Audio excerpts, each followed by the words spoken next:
My name is Elena Carter.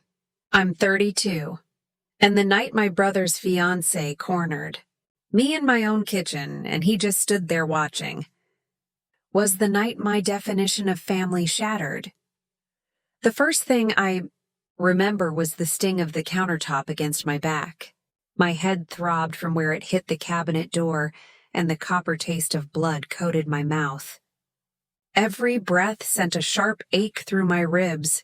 Through the haze, I saw my brother, Daniel.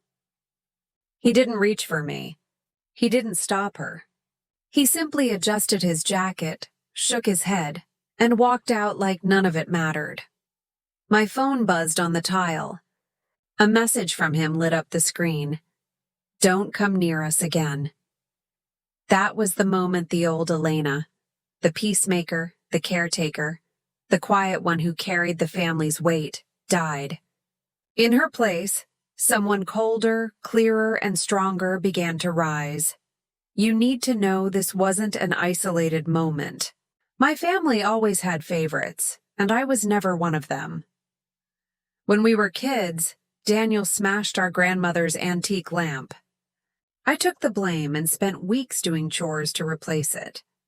When I graduated with honors, it was barely mentioned, while Daniel's weekend soccer trophies were framed like treasures. And when our uncle left us both a small trust, mine was quietly redirected to fund Daniel's big opportunities. Then came Vanessa, the fiancée. Charming, helpless, always playing the victim.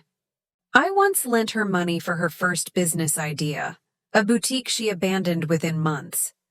She cried on my shoulder, calling me the sister she'd always wanted. That sister cracked my lip open with her ring and spat in my face. My best friend, Claire, didn't hesitate when I told her. "Elena, this isn't just drama, it's abuse. You have to stop protecting them and protect yourself." Her words didn't just comfort me, they sharpened me. The next morning, I logged into the shared documents for Daniel and Vanessa's dream project, a restaurant they'd bragged about for months. The $750,000 loan behind it? It only existed because I had co-signed. Without my credit and financial history, they were nothing.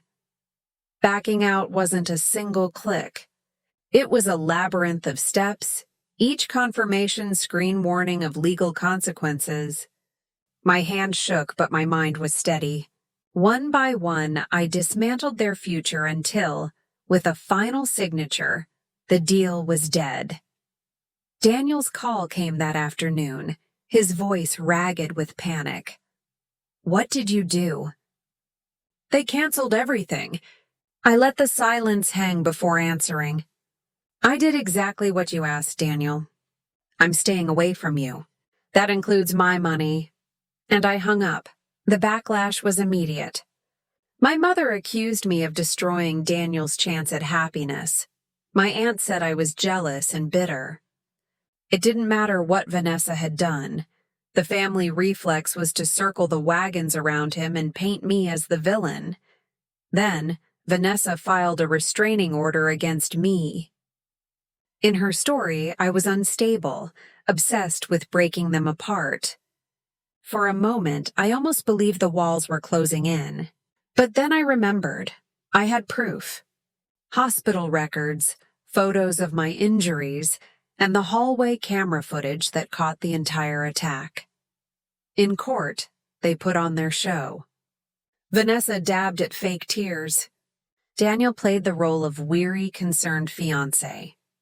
My own mother glared at me like I was a stranger, and then my lawyer pressed play.